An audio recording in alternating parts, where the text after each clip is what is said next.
Look at all those tugboats in Coos Bay, Oregon. This red one, the Liberty there, is a fire boat. You know, they put out fires. See those big metal fire hose cannons on the front? Shoot the, 300 foot of water or whatever. This is the original tugboats in Coos Bay, Oregon, Coos number 2. All solid wood. Built in 1924. There is some metal around the front and the bottom. This is a fire boat, see?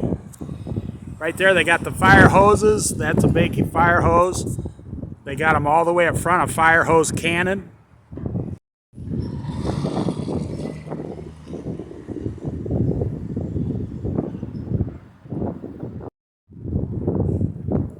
I'm in Coos Bay, Oregon on the river. Look at that big, huge tugboat.